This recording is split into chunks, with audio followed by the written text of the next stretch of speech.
Good morning guys, welcome to our channel. आणि सर्वात अगोदर तुम्हाला हॅपी रिपब्लिक डे. आज राजने मला उठवूनच बसवलं आणि नंतरच तो गेला आणि बाजारातून हार आणि नाश्ता वगैरे घेऊन येतो, कारण की आज रिपब्लिक डे. मी मस्तपैकी रेडी होऊन जाते.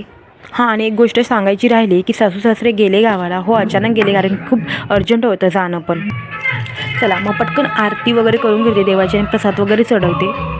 तोपर्यंत चंगू मंगू पण उठतात. मग चंगू मंगूंना पण पटकन रेडी करते. कमेंटमध्ये नक्की सांगा चंगू मंगू म्हणजे कसे दिसत आहेत.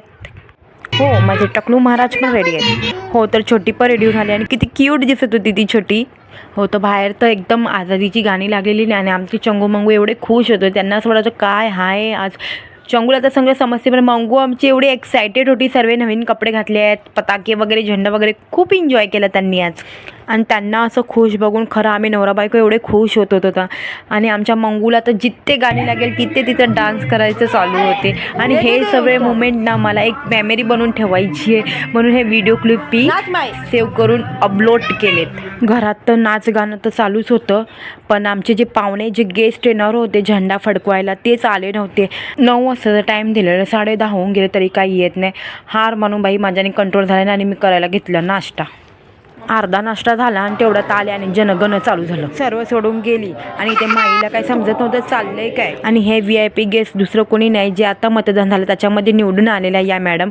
यांना सगळी कंप्लेंट देत होते आपल्या चालीची, आणि आपल्या चालीचं तुम्ही बघितलं तीच कंप्लेंट यांना देत होती, गल्ली वगैरे. तर ते आता या मॅडम काय करतात बघूया आपण.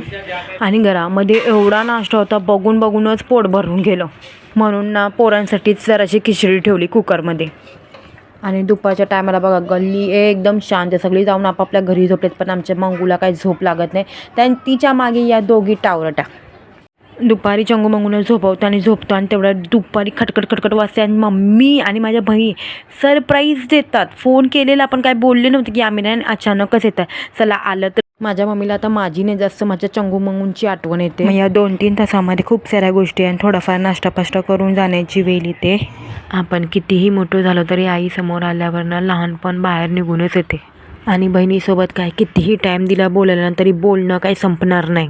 कारण लग्नानंतर नवऱ्यासोबत भांडण झालं तर बहीणच असते जी तिला आपण फोन लावून बोलू शकतो की मग आता नवरा कुचक्या आज भांडला माझ्याशी. आजच्या दिवस यांची पण मजा आहे, सरबतावर सरबत पितायत. आणि सकाळचा नाश्ता एवढं बघून ना पोटच भरून जाते की खायची पण इच्छा होत नाही. पण पाणीपुरीवाला आला ना कंट्रोल होत नाही करून ना गेलीच पाणीपुरी खायला आणि जाऊन 2 प्लेट खाऊन घेतली. असा गेला आमचा सरप्राईजवाला दिवस. व्हिडिओ आवडला असेल तर नक्की लाईक करा आणि चॅनलवर नवीन असाल तर सबस्क्राईब करा. भेटूया उद्याच्या ब्लॉगमध्ये. चला टाटा, बाय बाय.